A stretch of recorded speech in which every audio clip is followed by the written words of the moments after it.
Usiku ulipozidi kuwa mrefu, ndipo ukweli ulianza kuonekana. Katika macho yaliyokuwa yamejaa tabasamu, kulijificha maumivu yasiyoonekana. Tuliamini maneno matamu, tukayaita mapenzi ya kweli,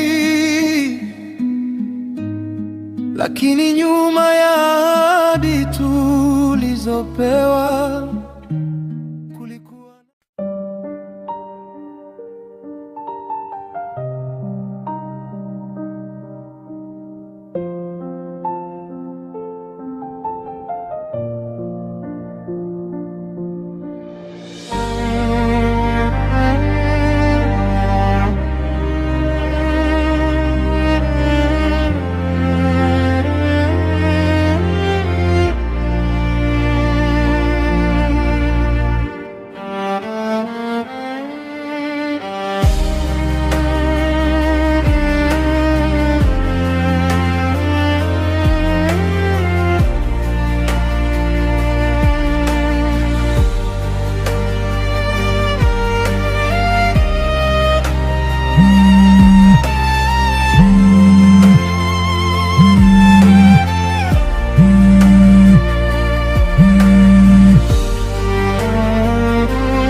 Denisi mnangu. Sumi naita.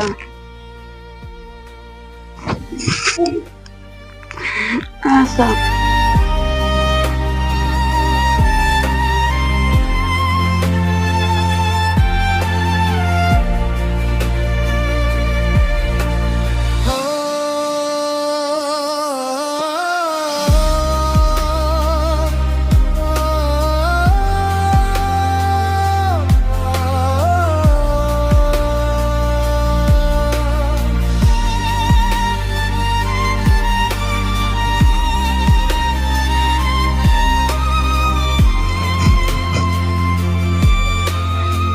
Nani?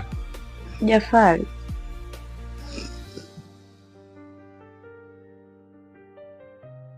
Alo. Dennis ndugu yangu, habari? Salama, habari za wewe? Poa, habari za mjini huko ndugu yangu? Safi, niambie. Freshi, sasa. Dennis ndugu yangu, huko kijijini hali ni ngumu sana. Kwa hiyo unataka nifanye nini? Nilikuwa nahitaji nije mjini nianzishe maisha. Nilikuwa naomba angalau tafikia hata kazi ya kuosha magari ndugu yangu. Maana huko kijijini hali ni ngumu sana.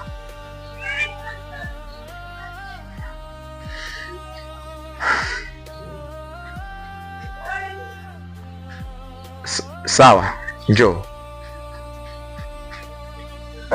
Nashukuru sana ndugu yangu, nashukuru kwa msaada wako. Okay, poa.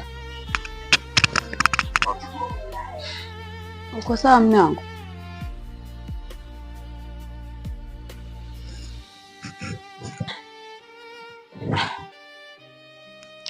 Kuna shida? Jafari anakuja kuishi hapa.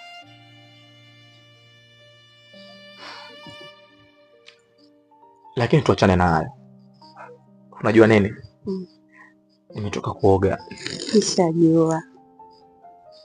Ukishatoka kuoga unakula. Hapo. Ndio. Nawahi kazini. Kazini tena? Kwa utaniwi? Utani gani? Kwa hiyo unataka? Nataka, ndio. Na unajua kabisa una vitu vyangu.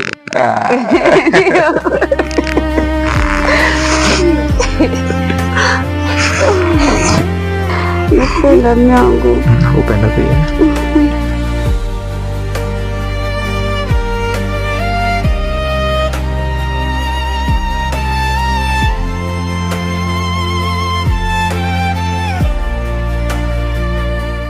Yaani toka nimekaa hapa maskani. Rosi tu. Hata sielewi mwanangu. Nini tena? Wewe una mchongo kwani? Mimi nakusikiliza wewe mwanangu. Mimi sina mchongo hapa. Niwashie kwanza fegi hapa.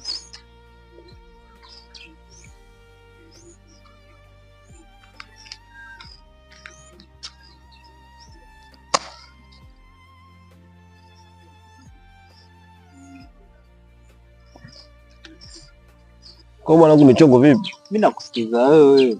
Jamani kwa vipi nakusikiliza wewe hapo? Yaani sasa hivi mwanangu kwa bubu mwanangu misho zimekuwa ngumu kinoma. Wewe acha kujua kali kinoma kwa mna hata issue mwanangu. Yaani sasa hivi hakuna hata kuwapiga mapanga kwa wafokoa hakuna mwanangu. Acha. Badili mwanangu. Ngoja ifike date kali.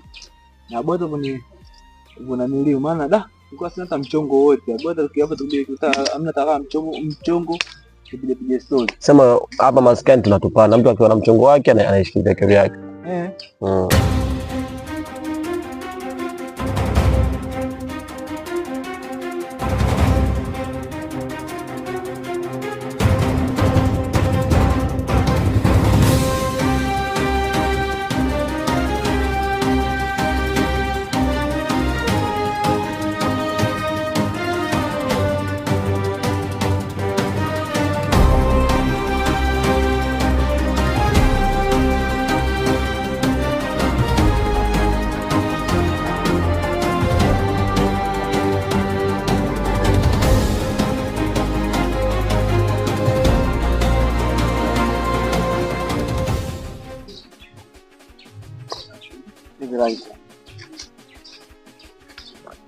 Mwanangu mimi harusi bado hazijakata ziko kichwani umechukua hata ombi mwanangu ndo maisha gani sasa?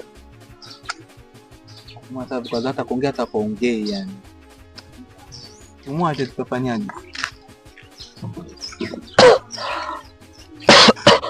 Sasa ndio mtu anakuja kuuana hivi. Mbona kila michongo yangu nilikuwa nikikupa wananifelisha? Mingine tukega kama tu na nilio emergency. Kuhusu mzigo wangu vipi? Lakini silishakwambia. Wazee waliingia mimi nimeuacha nimekimbia. Mzigo wako na mimi bora nini mwanangu? Wewe kwa kila michongo yangu unaifelisha unajua. Sasa wazee waliingia, sasa mimi ningefanyaje? Kwa hiyo ningeisha mimi mzigo ubaki hapo. Sisi nyange. Uoga sitaki masuala mizigo yangu. Wewe mkubonge. Nikubalie bwana. Hapana, siwezi kukubalia. Unajua mimi na pesa nyingi sana. Najua. Lakini umri wako kama babangu. Sawa, unajua ukinikubalia naweza kufanya chochote kile unachotaka. Shida upo, yaani nikwambie. Wewe ni kama babangu, siwezi kukubalia. Sawa. Chochote kile unachokihitaji ukinikubalia mimi nakufanyia. Sawa, nikubalie bwana naye. Nini bwana? Shida ipo, yaani wewe ni kama babangu. Saisha msuani nikupa uendo kanywe soda bwana. Kwani unataka mambo hayo mengi bwana?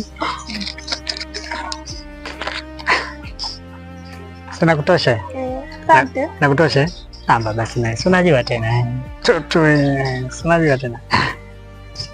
Mtoto mzuri kama wewe, mashallah, Mungu kakuumba. Zinapatikana muda wote. Mwisho kupiga simu saa ngapi?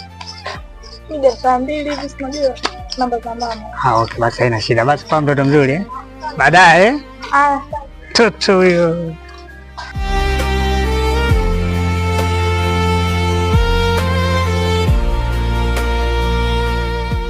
Zaona ile nini?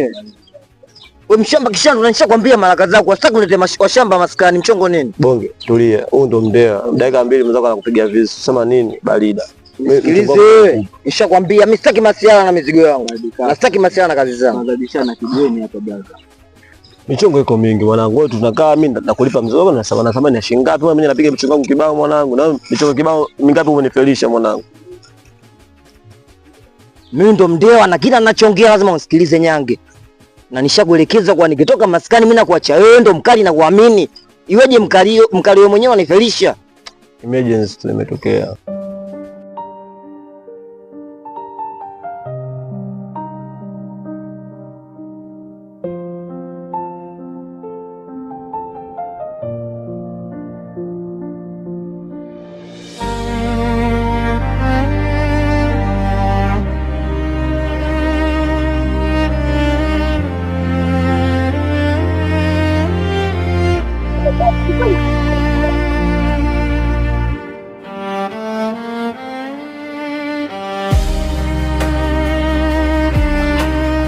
Habari za safari? Poa, vipi? Safi kwema. Karibu Morogoro.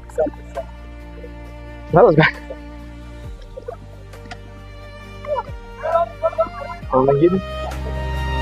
Mbare fresh. Basi. Karibu sana.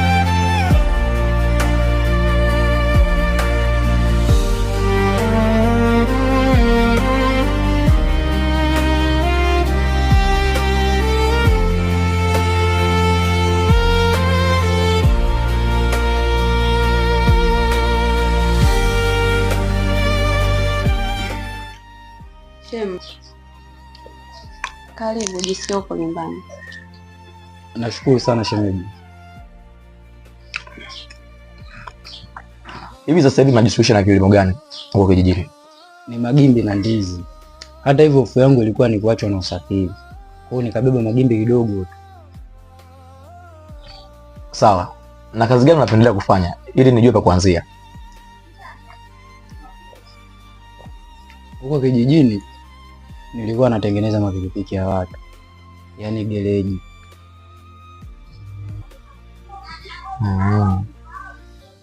Basi kesho tutaenda mahali fulani hivi ili tujue tunafanya nini.